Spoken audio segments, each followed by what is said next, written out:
Well, today's I think, the 21st day of the war in Europe.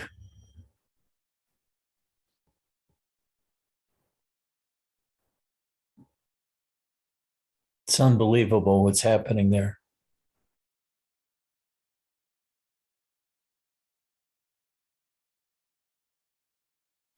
I feel a kind of obsessive depression watching the death,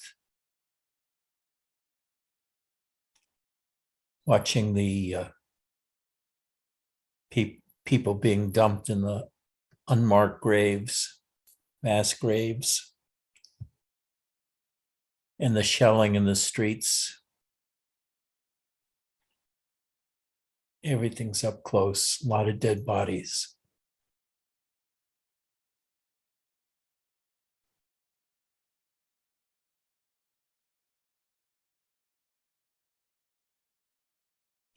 Who would have thought that in the 21st century, we'd see fighting like in World War II in Europe? Boggles the mind, doesn't it? Seeing the homeless dogs and cats in the street.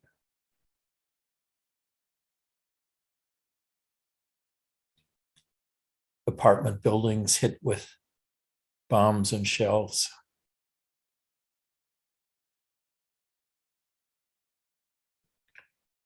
And then seeing that the Ukrainians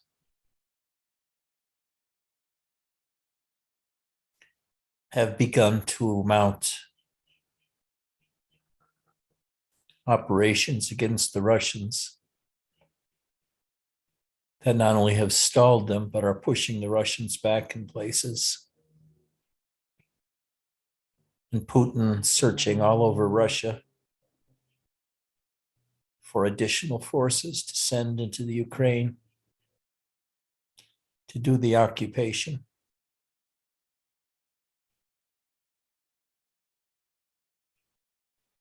Who knows where this is going to go?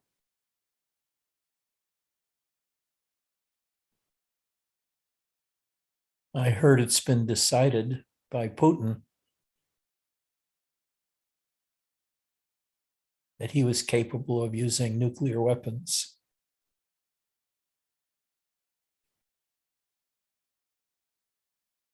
Who knows where this will end? Apparently, he wants war with NATO.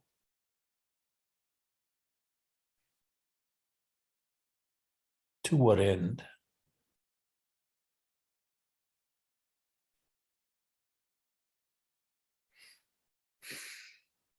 But regarding ourselves,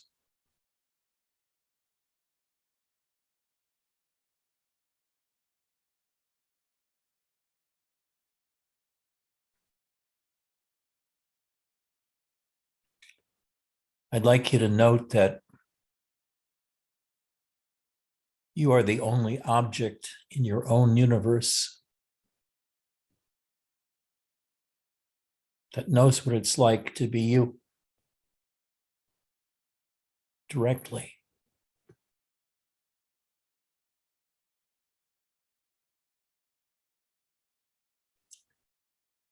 There may be a telephone pole across the street or a tree that you like,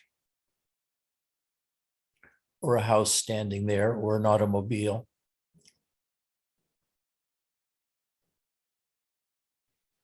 We know nothing about what it's like to be it. We have no idea what is a car, automobile, other than the sense data we have about it, which is phenomena. And the phenomena are constantly changing like a kaleidoscope. But the thing in itself, including other people, are really a mystery to us. Other people can tell us what it's like to be themselves. But if they have experiences we don't have, we have no idea what it's like. We can guess and say they're like us.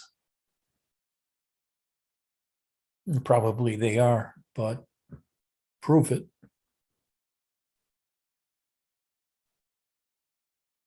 All that we ever know is ourselves from the inside. I know we spend most of our lives observing what's going on outside of ourselves and making daily decisions about what to do about our external lives, from paying rent to doing bills to doing taxes.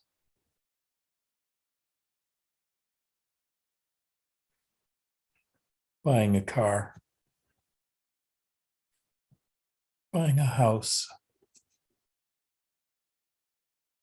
travel to see relatives or on vacation.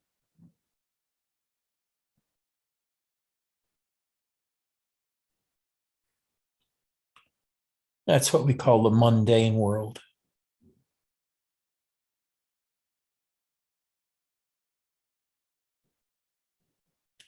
You know, at first, the mundane world seems extremely exciting to a baby. But by the time they're 50, there's no excitement at all about seeing what's going on in the world. All the excitement is about what's going on in us with regard to the world.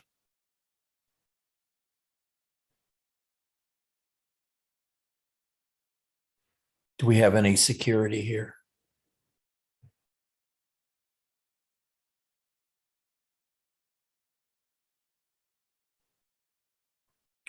The mundane world seems secure because it seems more or less the same day after day after day.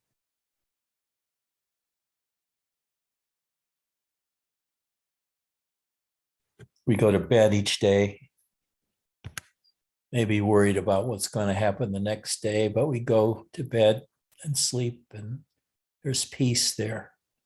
Then we wake up the next day, and all of our problems confront us when we first wake up.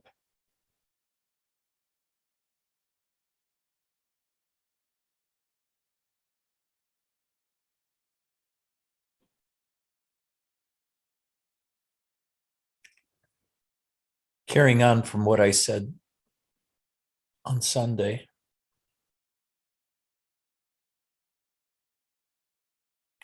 philosophers and Advaita speak about the sensual world outside, walls, the space, the colors, the movement, sentient beings, television, war, politics. It seems so utterly complicated and incomprehensible to be able to grasp all that's going on.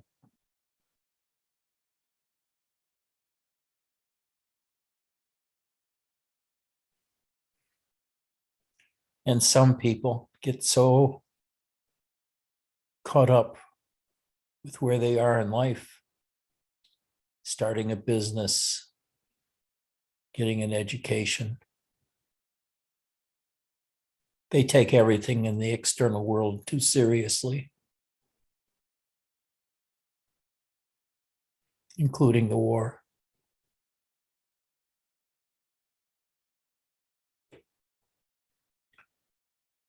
And philosophers divided the world into two aspects: phenomenal, which is what our sense data teaches us about the world, the sights, the sounds, the taste, the touch.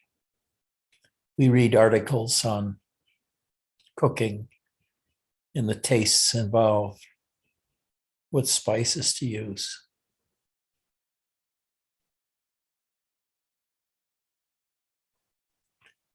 And it's so incredible to read the newspapers and all the magazines and all of the internet. And it's all information about the external world, the phenomenal world.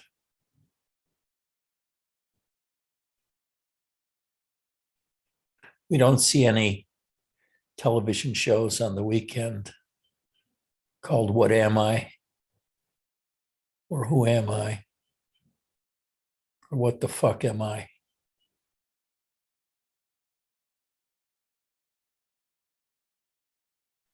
It doesn't seem to interest most people.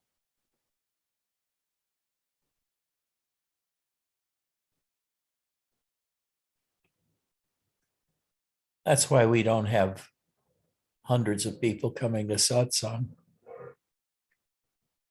because most people haven't got it into their heads that our personal exploration of our inner world is the key to both peace and wisdom.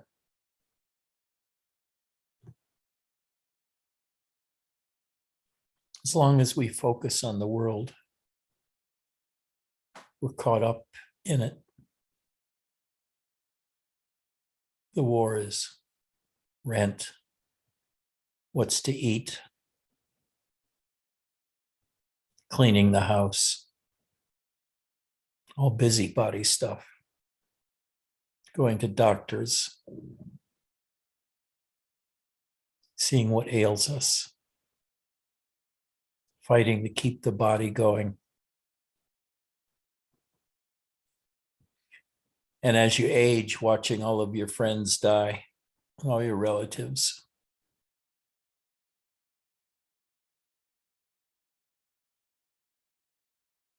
It's when you get old that you see the stuff that's happening in the world isn't nearly as important. That's what's happening inside of you.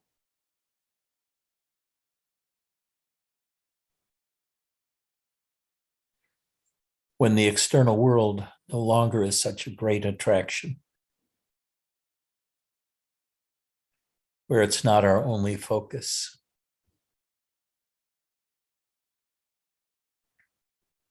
When we begin to wonder, what is it like inside of our world? Inside of our bodies, inside of our minds, inside of inner space.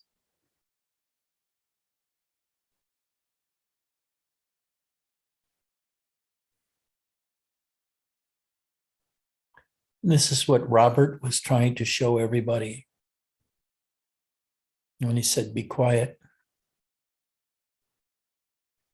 Don't concern yourself with the world.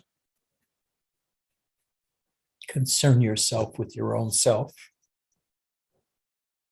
Dive deep into yourself.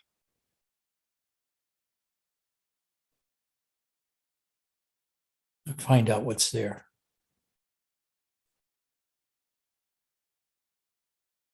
The so-called noumenal world. The world not of senses, but of beingness.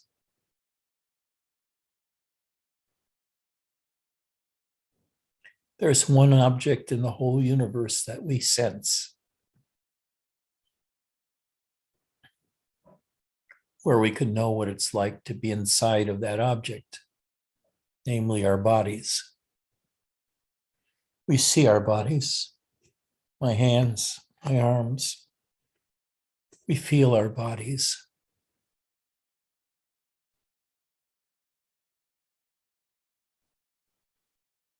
But what happens if we go deep into our bodies? Sink deep into it. Relax. relax into our own beingness.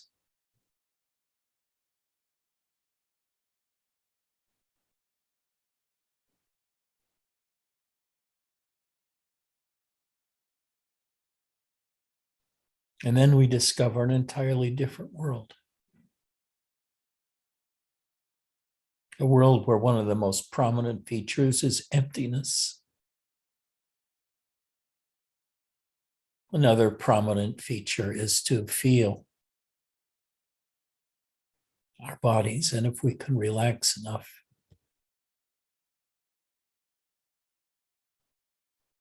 to feel the life force inside of us. And that we are far more associated or identified with the life force than we are with our bodies.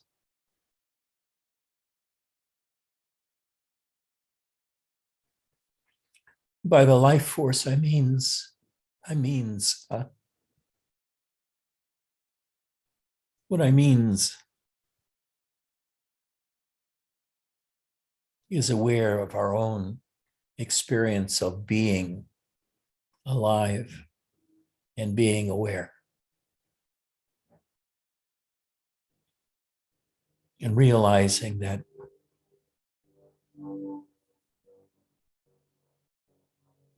there's a kind of constancy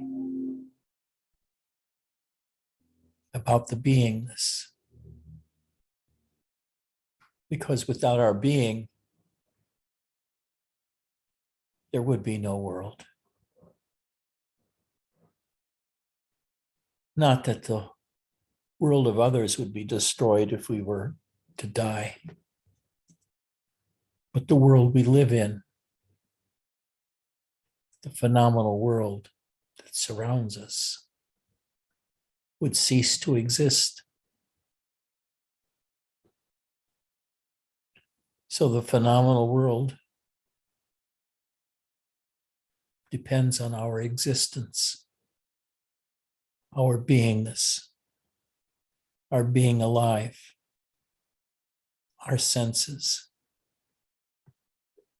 And the world, the brain creates for us the structures of the world, the way we see the world. We don't see the world like an Aborigine.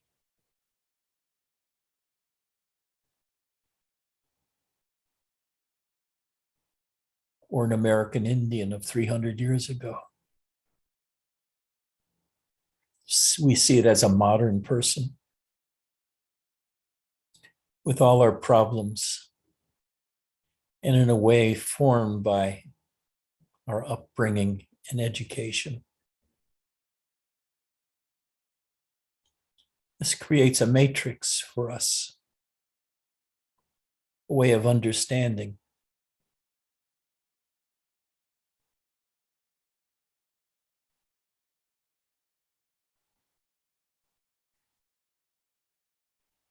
And if we go to school, we study more and more about the nature of that world or aspects of that world, like biology or psychology or physics or sociology. We study the world. But there are no schools for studying ourselves.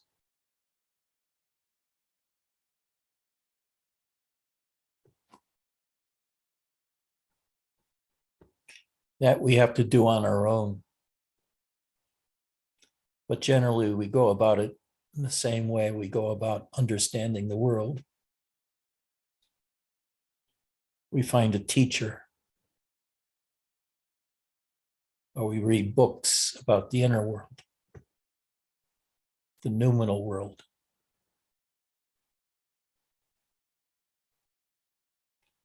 And mostly, we try to understand what the teacher is saying.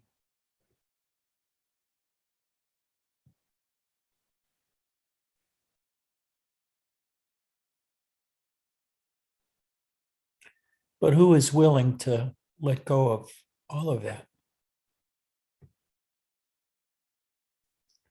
and study ourselves for ourselves.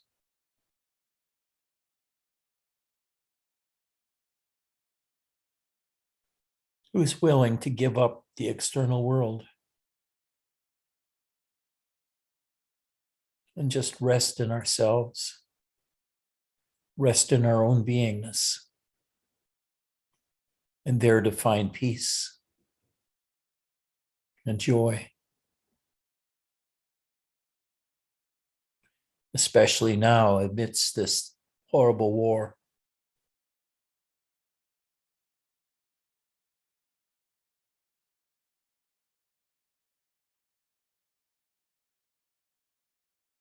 How do we find peace? Except by ignoring the external world.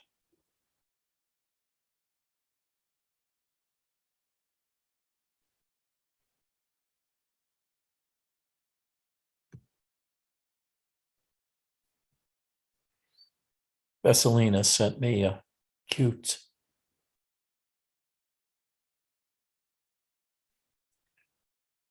paragraph that says, if you're unhappy when you're single, you'll be unhappy when you're married. Because happiness does not come from relationships. Happiness comes from cats.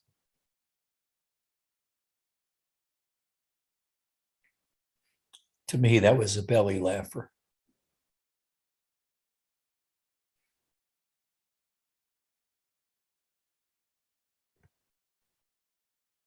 Thank you, Vesselina. That was a joy.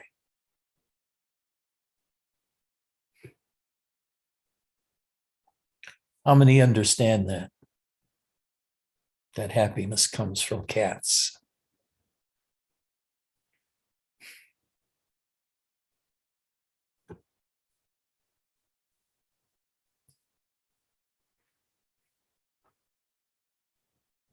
One can watch cats for hours, playing with them.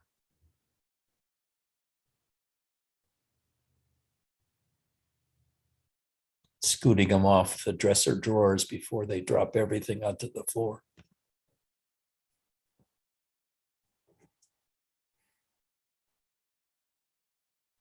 Picking up their hairballs.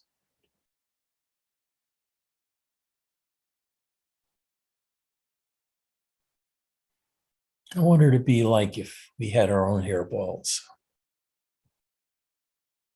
We kept licking ourselves and accumulating hair in our gut and have to vomit them up periodically.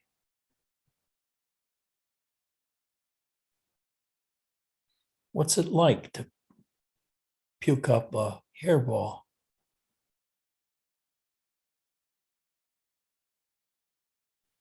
Think about that. That's the thought for today. What's it like to be a cat?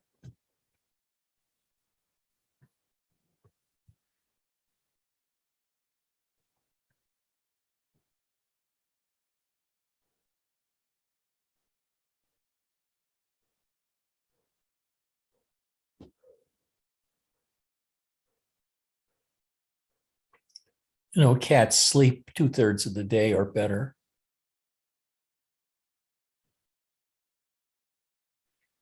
They're collecting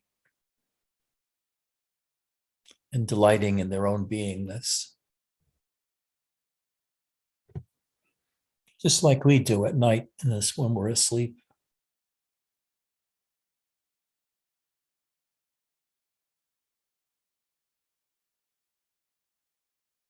Can you do that? Can you just sink into yourself? Forget about the world, the war, your wife or husband, girlfriend, boyfriend. And instead, just rest in yourself. Like a cat. Of course, When they're awake, they don't rest in themselves. They're busy with the external world.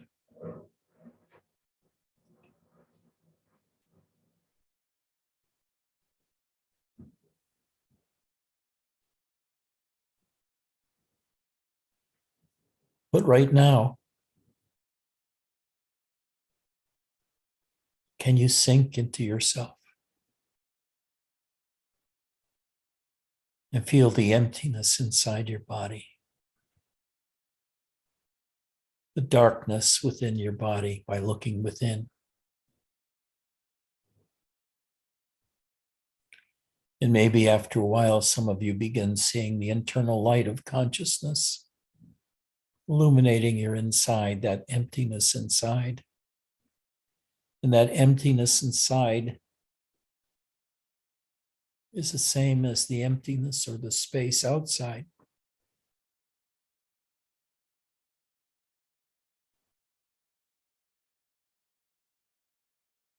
Some of you learn to wake up in the morning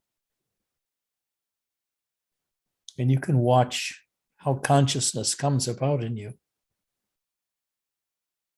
arising from the gut, going through the heart, and rising up to your brain, and then suddenly the world is born. The world is born in you.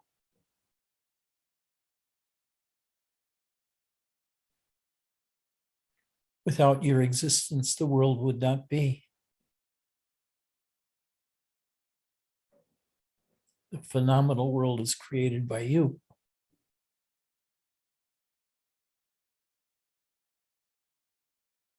Only you can know both the phenomenal world and the noumenal world. The world of being and the world of appearance. And after a while, the world of appearance seems so vacuous compared with your own beingness inside. The joy of just being, feeling the life force within, feeling how the various energies arise out of the life force.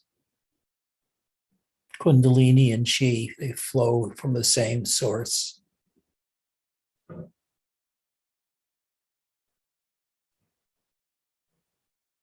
And yet they seem spiritual because they're deeper than the appearances of the external world. Those that discover the inner energies of the body and the mind are fascinated by them. And spend all day being awake, ignoring the external world, and exploring the inner world. Explore what it's like to be the center of your universe. To just shut the fuck up. Don't worry about the world.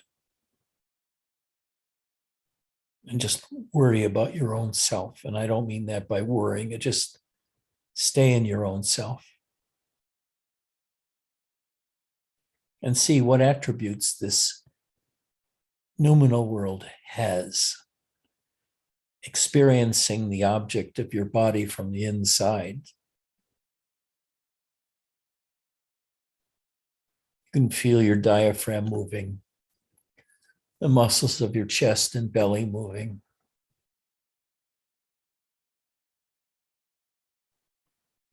Maybe you feel the energies flowing inside your body from your belly or wherever.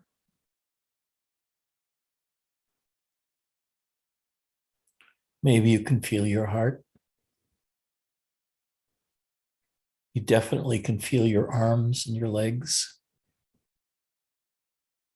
and your pelvis as it touches furniture. all the sense data that only you have about your particular existence as an object.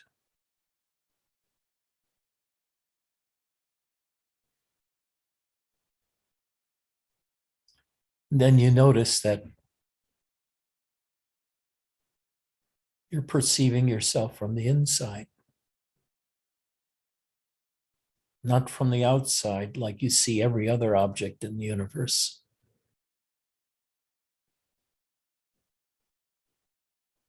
I'm an object like you. This body is an object like yours. I'm telling you about what it's like inside. And say, hey, how about looking at that?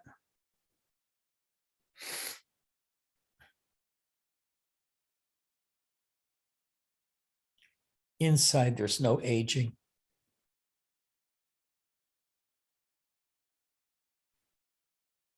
An old person feels no different than they did when they were young. The beingness is the same.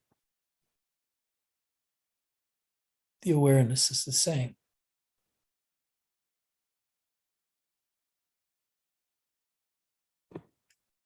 And if you can sink into your own beingness,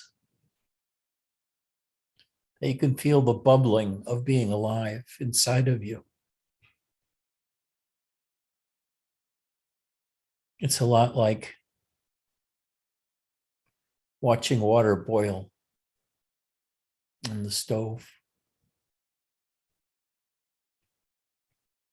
And you can see the bubbles rising before it starts rapidly boiling, just trickling up. And that's how the sense of beingness is always there in us. If we just turn our attention away from the external world to our internal world. And we make an amazing discovery after a while that what we experience of the internal world is just another kind of sense data.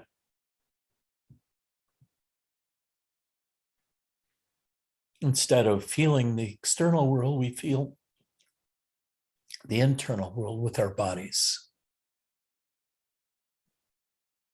We look within and we see all that's seen without the eyes being open. We watch the colors as light goes through our eyelids. We hear the sounds of an airplane going overhead or traffic outside.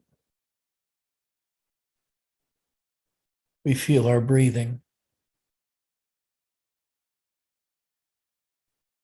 And yet somewhere, there's some observer that still seems separate from the insides of us, that's observing our world inside. We look downwards into our body and we can feel the uprising of energies. But who is it that feels?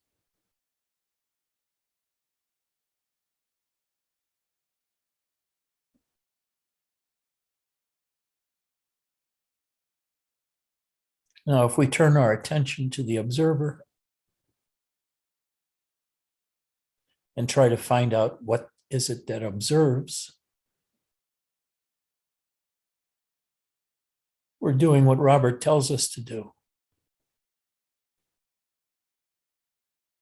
Sink into our own beingness. Sink into the observer.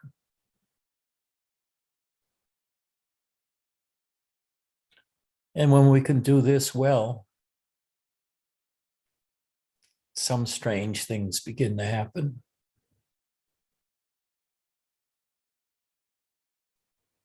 We can begin to see there's no difference between the internal world and the external world.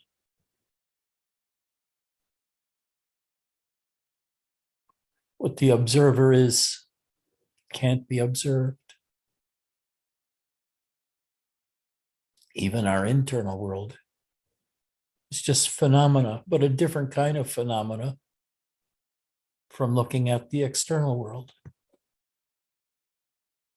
The internal world is an experience of our beingness, of our bodies, of our minds.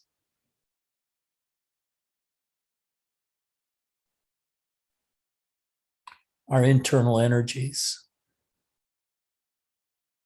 mostly our sense of being alive and being present.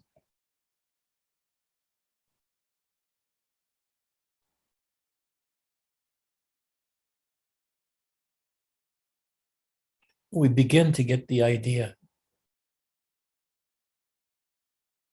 that everything we see, hear, taste, and touch outside, as well as everything we sense inside, is separate from us.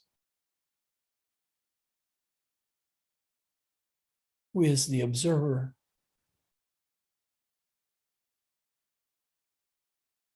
really can't know ourselves because all that we ever know is sense data, including internal sense data. But what we are,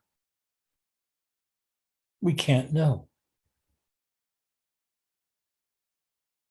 The observer is never known. But what we learn how to do is to be the observer and just rest in ourselves. Rest in our experience of the internal world and the external world. And watch all the chaos going on around us. It may be the chaos inside of us.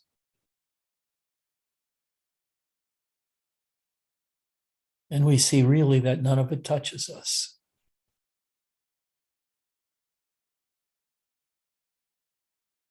Even consciousness doesn't have anything to do with who and what we are.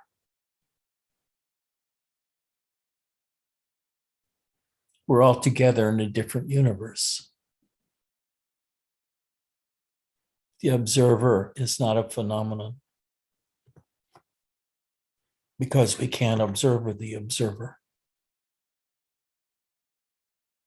We can only be the observer. So this beingness at the deepest level of observation is not available to us to be known.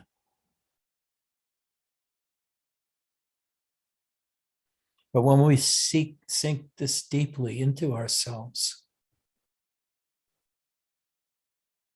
all that we find is peace.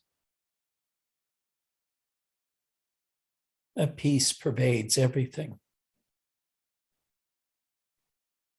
Because we've gone out of the universe.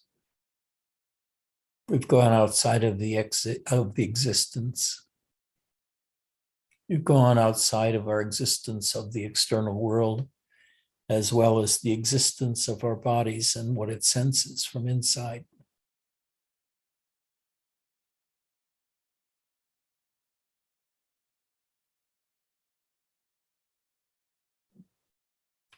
There definitely is a self,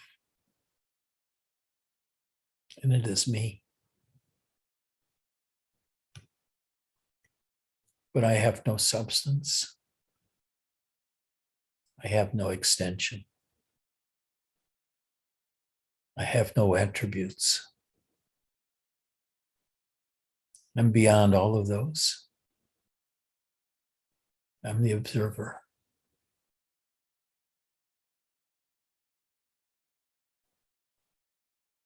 And as deep as I go, I can never observe myself. I can only sink into myself as the observer.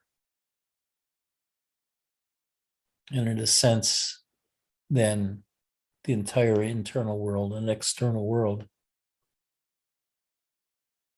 comes from me.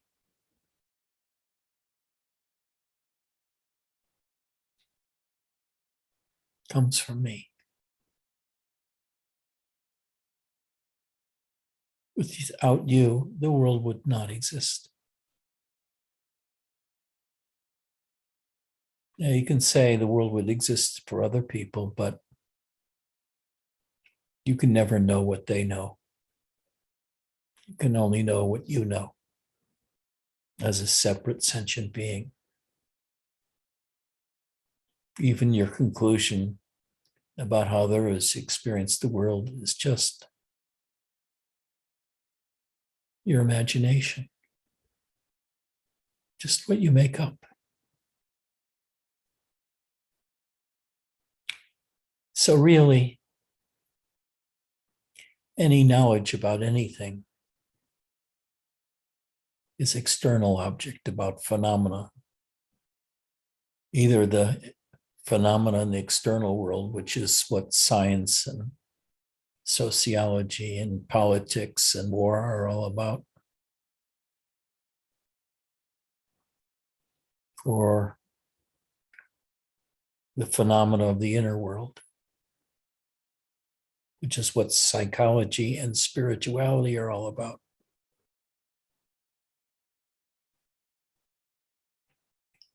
And we can know all these things, even about our inner world.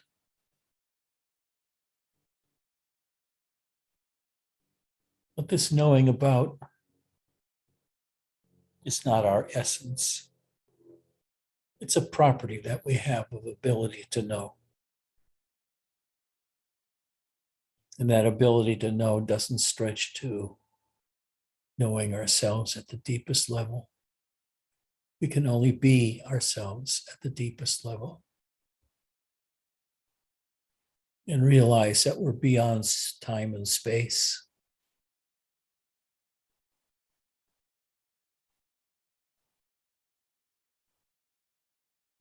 Or even beyond consciousness.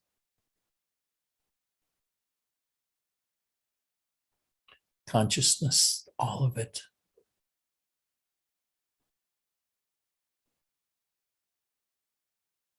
Is an illusion. It's constantly changing phenomena.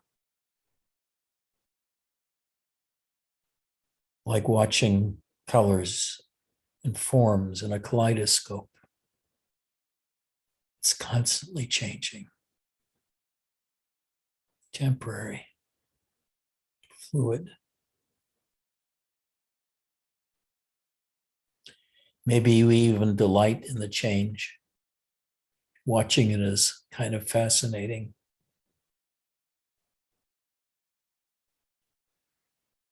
But that delight, that freedom, that peace comes because we're no longer striving in the external world or even the internal world. We're just resting in ourselves, resting in our own beingness.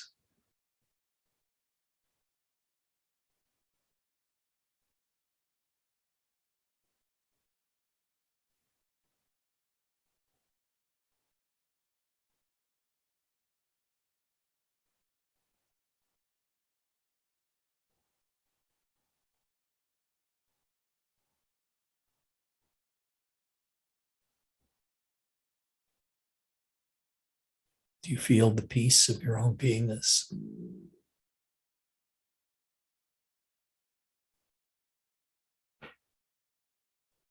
Just stop moving.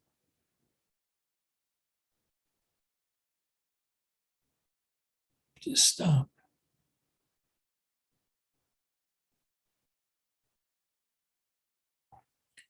Relax into your own beingness. Fall back and relax into the observer.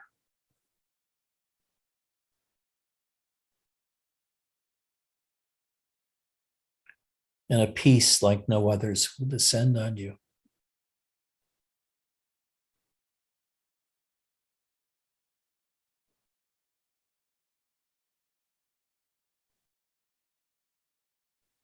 And then, like Christ responding to Pilate, who asked, "Who are you?"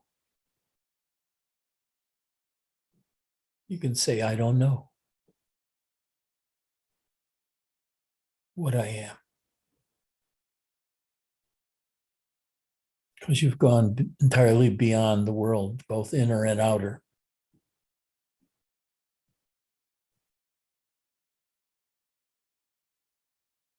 You see you're different from it. In a sense, the largest sense, you're the creator or source of the entire universe.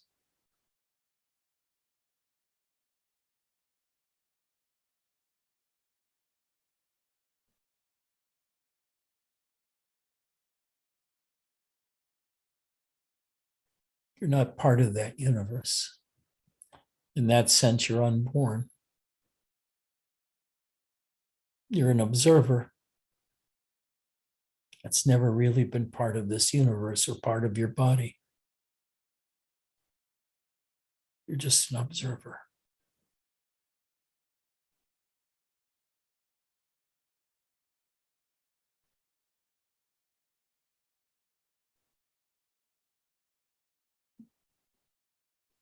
Can you be satisfied with that? Losing the world in order to gain yourself?